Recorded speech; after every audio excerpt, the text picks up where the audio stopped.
पुराने समय की बात है कि चंदनपुर नाम के गांव में दो दोस्त रहते थे। एक का नाम मनोज और दूसरे का नाम पवन था। वो दोनों जंगल में पेड़ काटने जाया करते थे और अपने परिवार का पालन पोषण करते थे। मनोज ईमानदार जबकि पवन लालची इंसान था। एक दिन मनोज को अपने घर के बाहर एक सिक्का मिला।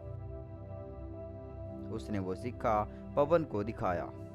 अरे यार, ऐसे सिक्के अक्सर हमारे घर के पास मिलते रहते हैं। ये क्या है, सोने का सिक्का है क्या? पवन ने उससे लेकर, अरे नहीं यार, ये कोई खोटा सिक्का होगा, मुझे दे दो, मैं कहीं फेंक देता हूँ। उसे लेकर वो जोई के पास चला गया। जोई ने देखते ही बोला, अरे ये तो सोने का सिक्का है। एक दिन अनुज को घर से एक नक्शा मिला। उसे लाकर पवन को दिखाया। अरे ये हमारे घर की अलमारी से निकला है। मेरी माँ कहा करती थी हमारे घर में खजाना छुपा हुआ है। शायद ये उसी का ही नक्शा है। चलो उसी खजाने को ढूंढते हैं, अगर मिला तो हाफ हाफ कर लेंगे। पवन उसे देखकर बोला, अरे ये किसी खजाने का नक्शा नहीं है, किसी ने ऐसे ही लकीरें मारी हैं। ये मुझे दे दो, मैं इसे कूड़े में फेंक देता हूँ। चलो काम पर चलते हैं। अगले दिन पवन नक्शे को लेकर खजाना ढूंढने अनुज के पुराने घर में चला जाता है। अगले दिन अनुज ने देखा कि पवन आज लकड़ियां काटने नहीं आया, तो वो सोच में पड़ गया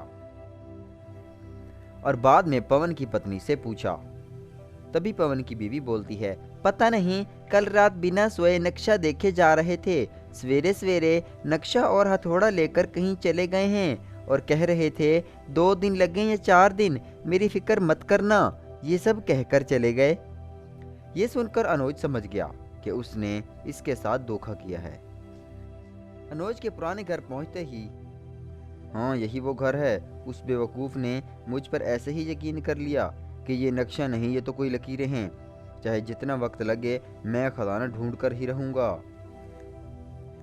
पवन ने दीवारें तोड़ने का काम शुरू किया। वो लगातार तोड़ता रहा। उसे 2 दिन लग गए थे। पवन तंग आ गया था और उसने हार मान ली। उसे शदीद भूख लगी थी, तो उसने सोचा, ये तो कोई सच में बेकार लकीरें हैं यार। इतना तोड़ने पर दीवारें तो टूट रही हैं, लेकिन खजाना नहीं निकल रहा। लगता है उसके फिरोज भी बेवकूफ़ थे। खाने के लिए कुछ भी नहीं है। अरे मैंने इतना समय यहाँ ज़ाया कर दिया।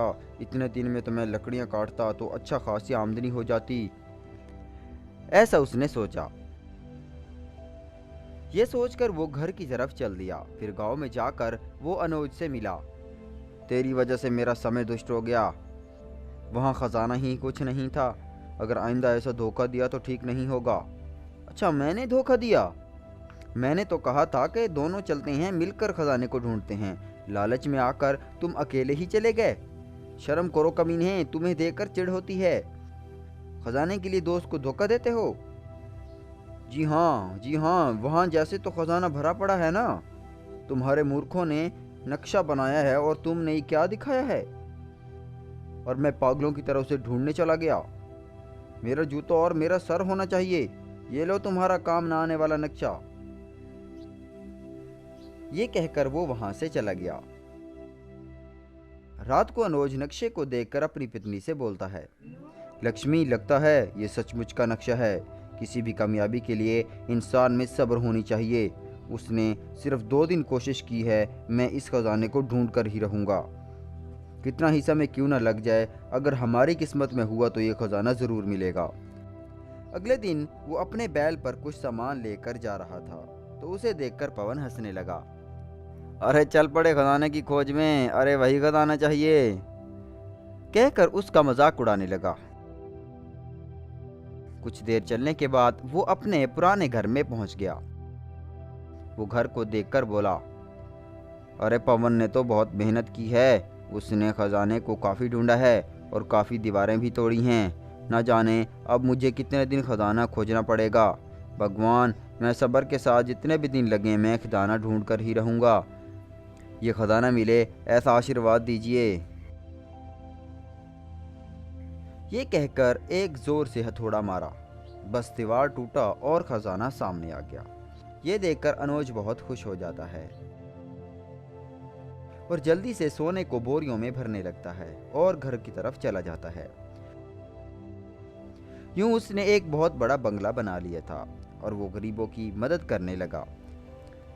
एक दिन पवन मदद के लिए आया तो अनोज बोला, यार ज़िंदगी में कुछ भी हासिल करने के लिए बंदे में सब्र होना चाहिए। मैंने अपने मन में ठान लिया था कि जितना भी समय लग जाए इसे ढूंढ कर रहूँगा, और वो मुझे एक ही मार में मिल गया। और तुम बेसब्रे थे, वापस लौट आए। ये लो पैसे, और पैसे लेकर अपना धंधा शुरू करो और खुश रहो। यूं अनोज गांव वालों की मदद करने लगा और खुशी खुशी रहने लगा।